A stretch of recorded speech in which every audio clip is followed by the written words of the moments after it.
Vaya un ratito ahí a Filipenses, por favor, a Primera de Tesalonicenses, perdón. Primera de Tesalonicenses, capítulo 5, verso 16. Vamos a reflexionar un ratito allí en la palabra del Señor. Estamos en Primera de Tesalonicenses, capítulo 5, verso 16. Creo que el verso 16 es uno de los pocos versos más cortos de toda la Escritura. Aparte de aquel donde dice Jesús lloró, que también es cortísimo.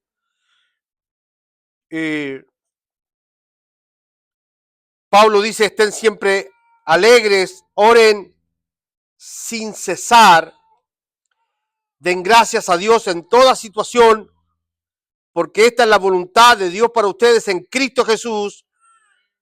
No apaguen el espíritu, no desprecien las profecías, sométanlo todo a prueba, aférrense a lo bueno, eviten toda clase de mal. Que Dios mismo, el Dios de paz, los santifique por completo y conserve todo su ser, espíritu, alma y cuerpo irreprochable para la venida de nuestro Señor Jesucristo. El que los llama es fiel y lo hará. Hay muchas cosas en las relaciones humanas que nosotros podemos soportar, soslayar. En las relaciones humanas siempre se provocan roces y hay muchas cosas que nosotros las podemos obviar. Que alguien no entiende exactamente lo que digo, que alguien no actúe como me gustaría que actuara, que su cultura o su forma de ser se choque con mi cultura. Son cosas que podríamos pasar por alto. Pero si hay algo que molesta, si hay algo que incomoda, si hay algo que hiere, es que alguien sea malagradecido. Que nosotros demos algo por alguien, que nosotros aportemos a la vida de alguien y que esa persona no tenga ni siquiera la actitud de decir gracias. Porque ser malagradecido es el resultado de una actitud de orgullo, de soberbia. Me lo merezco todo, por lo tanto, ¿por qué tengo que darte las gracias? Yo no sé si a ustedes les ha pasado alguna vez, pero a veces a mí en lo personal me ha tocado que tratando de ser gentil y tratando de inclusive sorprender a alguien, le he hecho algún obsequio o le he aportado en algo y luego de un tiempo he visto que no ha habido ninguna reacción muy positiva y cuando se le ha tocado el tema, esta persona ha dicho, pues yo nunca le pedí que lo hiciera. Yo no pedí que me lo comprara. Yo no le pedí que me lo regalara. Es un tipo soberbio, una persona soberbia que no es capaz de decir gracias. La actitud de una persona agradecida nace de un corazón humilde, que reconoce que de una u otra forma ha sido bendecido por algo o por alguien. Ahora, claro, es interesante cuando leemos este pasaje y lo ponemos en el contexto histórico que tiene, porque el apóstol Pablo está animando a la iglesia de Tesalónica que está pasando por momentos muy difíciles, una iglesia que está siendo tremendamente perseguida, y Pablo le está pidiendo a esta iglesia que está siendo perseguida que mantengan una actitud de agradecimiento a Dios. Pero lo más interesante es saber que el apóstol Pablo escribe esta carta desde la cárcel. Está preso. Y yo me pregunto, ¿de dónde saca ánimo el apóstol para animar a otros? ¿Cómo el apóstol en medio de la prisión, donde está quedando solo? Porque cuando le escribe a Timoteo le dice, muchos me han abandonado, han buscado cosas que hacer, han tenido cosas más importantes que hacer. Solo Lucas está conmigo aquí en la cárcel. Pero a pesar de esa posición tan complicada en la vida del apóstol, en ese minuto, el apóstol es capaz de escribirle una carta a la iglesia de Tesalónica para animarlos a ser agradecidos. Entonces cabe la pregunta, aprovechando que ya se acaba el año y que comienza uno nuevo, ¿hay algo que agradecerle a Dios? Yo creo que si nos pusiéramos a hacer una listita, hay mucho que agradecerle. Y el apóstol asocia dos cosas que son interesantes. Que Me gusta detenerme en los detalles del pasaje porque Pablo lo que le está pidiendo a esta gente que estén siempre alegres. ¿Se puede estar siempre alegres? Hay momentos difíciles en nuestras vidas. Si nadie nos dijo que el evangelio iba a ser una taza de leche, nadie nos ha dicho en la Biblia que no pasaremos por momentos difíciles. Hermano, escuchaba estos días a un teólogo decir algo tremendamente interesante. El sufrimiento es la herramienta que Dios usa para moldear nuestro carácter. No es la bendición la que te moldea. Hermano, honestamente, cuando estamos bendecidos, ni nos acordamos de orar. A lo mucho decimos, gracias, Señor. Thank you, Lord. Para los que no hablan español acá. ¿Cuándo doblamos las rodillas? ¿Cuándo nos acercamos al Señor? ¿Cuándo agachamos la cabecita? ¿Cuándo decimos, Señor, de esta no salgo solo? Cuando estamos realmente asediados por el problema, por la dificultad, por el dolor, por la enfermedad. ¿Dios quiere que suframos? Por supuesto que no. Pero Dios sabe que necesitamos que en algún minuto la vida nos golpee para que podamos entender que sin Él no somos nada. Y entonces, cuando entendemos su soberanía, cuando entendemos su magnificencia, cuando entendemos el amor que ha tenido para con nosotros, podemos decir que en medio del dolor, que en medio de la tribulación, que en medio del problema, podemos mantenernos alegres. El gozo del cristiano, amado mío, es una paradoja. No, que fin de año voy a usar las palabras. Con el diccionario anoche. La felicidad de un cristiano es una paradoja, porque Jesús dice, bienaventurados los que lloran, bienaventurados los que sufren, bienaventurados los perseguidos, y bienaventurado, el término en griego es makarios, que significa mucho más que feliz. No estamos diciendo que el cristiano no va a llorar, no estamos diciendo que el cristiano va a tener momentos difíciles, no estamos diciendo que el cristiano no va a pasar por momentos complicados en su vida, claro, que pasan, claro que a veces el dolor, la tristeza, la nostalgia, la soledad, a veces nos golpea duro, hermano. A mí no me gusta hacer una apología de mi vida, pero ustedes son mi familia y me conocen, a mí también me ha tocado más de alguna vez. En la noche, en la soledad de mi cuarto, tapar mi cara con una almohada para que nadie me escuche llorar.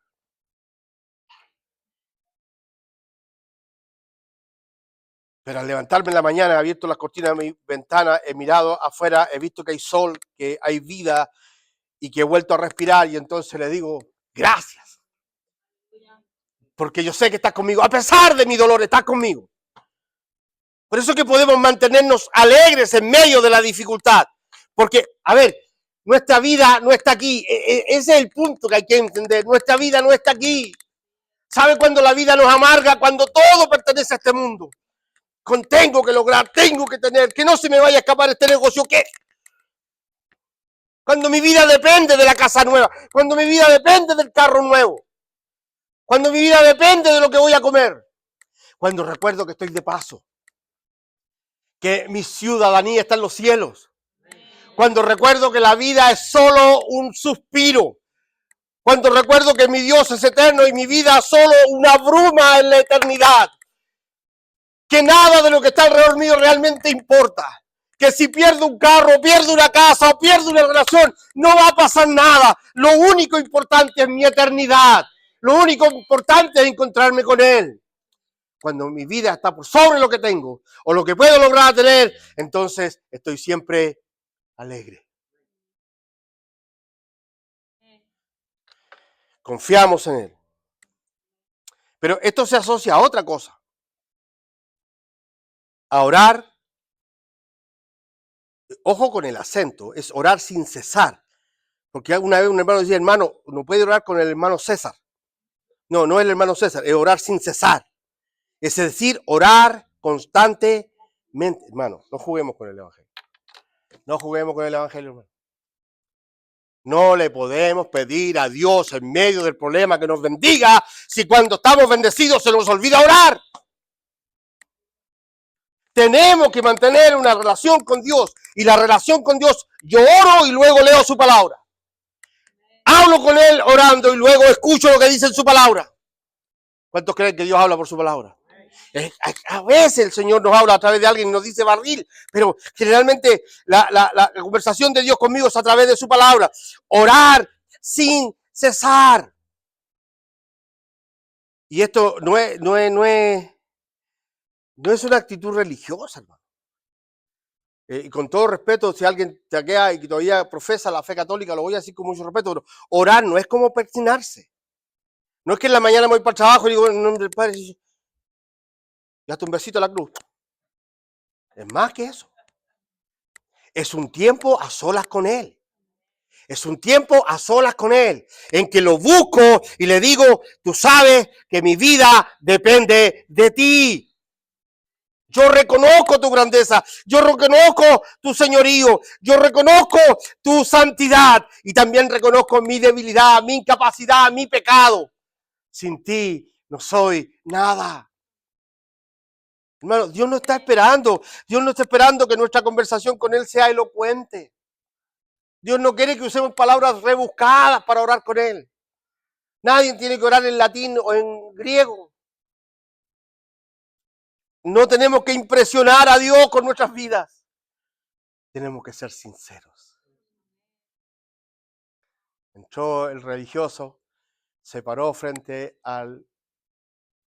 en el lugar santo, frente al gran velo, y dijo, te doy gracias porque diezmo, te doy gracias porque oro, te doy gracias porque ayuno, te doy gracias, te doy gracias porque no soy como este que está atrás mío.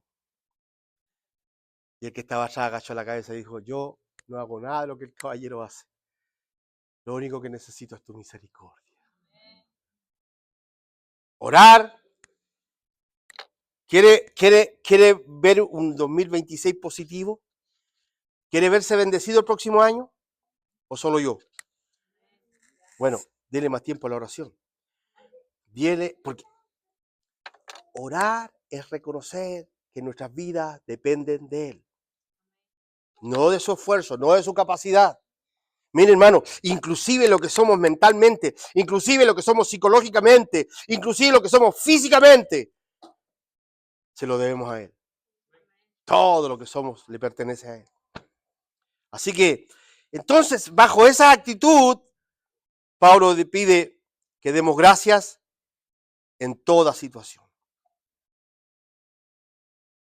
En toda situación. Ahora, pastor, ¿la Biblia dice que debo dar gracias cuando las cosas me duelen? Sí. Pastor, ¿usted me está diciendo que debo dar gracias cuando las cosas no me gustan, como están saliendo? ¿Cuando pierdo el control de alguna situación? Sí. Yo le voy a explicar rápidamente por qué. Porque Dios le ama. Y dice la Biblia, la carta a los Hebreos, que al que toma por hijo, disciplina. Entonces, cuando yo tomo una decisión en la carne, porque muchas veces nosotros tomamos decisiones en la carne, muchas veces tomamos decisiones bajo capricho, muchas veces tomamos decisiones solamente por deleite personal. Cuando esas decisiones se toman sin orar, por eso que hay que orar sin cesar. Cuando no oro para tomar decisiones, Dios no me va a cambiar, no me va a reemplazar, no me va a cambiar por otro, Dios me va a disciplinar. Va a permitir que las consecuencias de mi mala decisión me alcancen y que me provoquen dolor, porque quiere demostrar cuánto me ama. Porque dice la carta a los Hebreos que al que toma por hijo, disciplina. Y el que no, es bastardo. ¿Y qué es un niño bastardo? No es un niño que no tiene padre. Es un niño que tiene otro padre. Porque si es niño, padre tuvo que tener en algún momento. Pero no es el papá de la familia. ¿Cuántos son hijos de Dios aquí? Deje que Dios lo discipline. Deje que Dios lo corrija. Deje que Dios lo moldee. En medio de la dificultad, en medio del dolor. Yo tengo que ser lo suficientemente honesto para decirle, Señor, lo que estoy viviendo es consecuencia de no haberte escuchado. Lo que estoy viviendo es consecuencia de no haberte oído. Lo que estoy viviendo es consecuencia de mi carnalidad. Pero ayúdame a enderezar mi vida, Señor. Amén. Que el 2026 sea un año no próspero para mí, sino de una buena relación contigo. que tú vuelvas a ser la nube que me guía, el fuego que me guía, que tú vuelvas a ser, Señor, el ángel que va frente a mí o con la espada en alto. Señor, que yo vuelva a aprender a confiar que tú peleas mis batallas. Den gracias en toda situación, en toda situación. Yo sé que hay momentos difíciles. Que te avisen que tu suegra viene de visita, se complica. Padre, dame fuerza para no envenenar a esta señora, Padre. En toda situación. ¿Por qué? Porque esa es la voluntad de Dios. ¿Cuánto nos desgastamos buscando la voluntad de Dios? ¿Cuánto nos desgastamos buscando la voluntad de Dios? Padre, muéstrame tu voluntad en esto. ¿Sabes? Cuando oramos pidiendo la voluntad de Dios en alguna situación es porque queremos que Dios nos diga lo que queremos escuchar. Me voy a comprar esa casa, quiero comprarme esa casa. Padre, te ruego que me guíes si es tu voluntad comprarla. No, yo quiero escuchar que Dios me dice, sí, hijo, compra. Eso es lo que estoy esperando. Quiero escuchar que Dios me dé en el gusto a mí. Tenemos que buscar la voluntad del Señor. Aquí está la voluntad del Señor. Dar gracias en todo tiempo.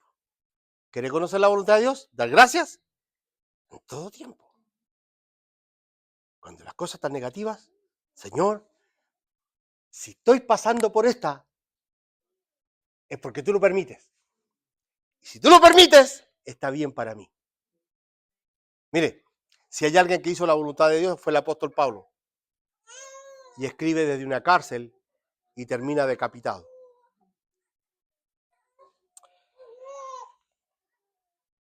La hermana Esther dice que ya es hora de ir cerrando el sermón. Esta es la voluntad de Dios para con nosotros en Cristo. Que demos gracias en todo tiempo. No apaguen el Espíritu. El Espíritu Santo no se puede ir de ti. ¿Cuántos son salvos acá? Nunca el Espíritu Santo te abandonará. Nunca. Porque si el Espíritu Santo te abandona, tú estás arriesgando al perderte. Dice la Biblia que nos selló para siempre hasta el día de la venida de Cristo. Así que si usted es salvo para siempre. Pero sí puede ocurrir que nosotros marginemos al Espíritu de nuestras vidas y empecemos a vivir tomando decisiones sin Él.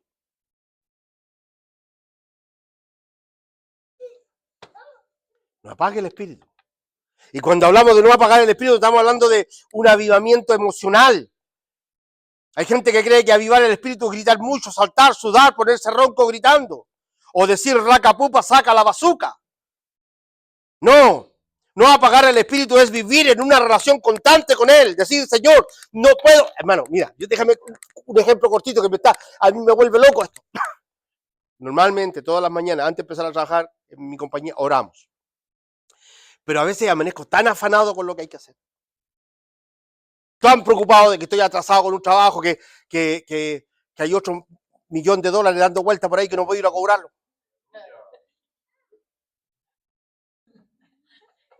Porque eso cree mi empleado que yo gano.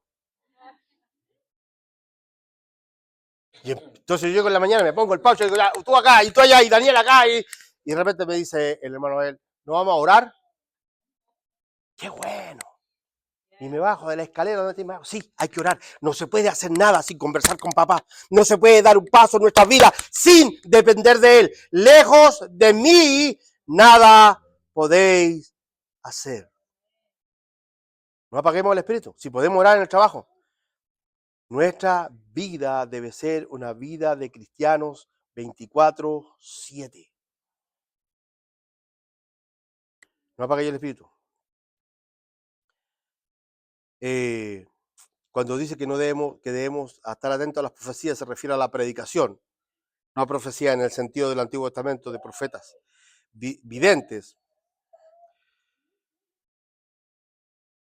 Pero también dice que no solamente debemos estar atentos a la predicación o a la profecía bíblica, sino también debemos ponerlo todo a prueba. Usted tiene que chequear si lo que le enseñan es bíblico. Amén. Para no dejarnos manipular. Y Dios se encargará de santificar nuestras vidas. Ninguno de nosotros está en condiciones de decir que podemos llegar a su presencia por mérito propio. La santidad que Dios demanda la tiene que otorgar Él. Él me santifica. Él me sostiene. Él me mantiene. No solamente, hermanos, en mi área espiritual, no solamente en mi área sensorial como mi alma, sino inclusive en mi cuerpo. Él conserva nuestras vidas. Hermano, lo voy a repetir aunque parezca cansancio. Tu vida completa está en las manos del Señor. Y cuando digo tu vida, digo la tuya, la de tus hijos y la de tus nietos. Porque Él se mete con nosotros, incluyendo nuestras generaciones. Y termino la reflexión diciendo, el que los llama es fiel. ¿Cuánto pueden decir que Dios ha sido fiel con sus vidas? Inclusive cuando hemos estado allá abajo. Inclusive cuando hemos estado allá abajo, depresivos, melancólicos, tristes, enojados. Yo me he enojado con Dios. Yo me he enojado seriamente con el Señor. ¿Te viste lo nervioso que estaba Dios ese día? Yo estaba enojado con Él. Sí, en una oportunidad fui violentamente traicionado por un pastor en la ciudad de Miami. Me timó, me engañó. Me prometió algo que después no me cumplió y me hizo quedar mal con toda la iglesia. Y entonces me sentí tan mal, tan traicionado, tan herido, que le dije a mi esposa que tirara un colchón arriba de una van. Tenía una van vieja que le faltaba lata para tener hoyos. No pasaba las 60 millas porque empezaba a temblar. Cuando yo aceleraba me decía, ya, basta, me decía la van. Le eché un colchón, un bolso con ropa, mi Biblia, unas herramientas, y me arranqué de Miami a Carolina del Norte sin conocer a nadie, a buscar trabajo. Y mientras manejaba, sin GPS, sin celular, con un Atlas, en la gasolinera parada, al ojo, porque no marcaba la gasolina, había que ir echándole, pues no había que haber botado en la carretera. Y ahí revisaba adelante, ¿dónde voy? Sin conocer a nadie. Y mientras manejaba, lloraba, y mientras lloraba le decía, Señor, perdiste un predicador. Yo voy a seguir yendo a la iglesia, Señor, pero no vuelvo a predicar el evangelio. Y Dios tiene que estar estado preocupado. Uy, se enojó Miguel, ¿qué voy a hacer? Cuando llegué a Wilmington, North Carolina, como al mes ya estaba predicando. Porque Él tiene el control de nuestras vidas. Hermano, mira, te tengo mala noticia. Te tengo mala noticia. El que te llamó es fiel. No importa los berrinches que usted haga. No importa los berrinches que usted haga. Él nunca te va a dejar.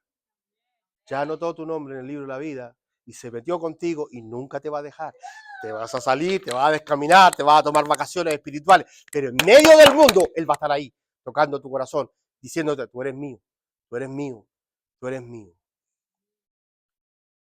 ¿Cuánto quiere tener un próximo año bendecido? No depende de las cosas materiales. Depende de su relación con Cristo. Amén. Yo quisiera que usted le diera gracias al Señor.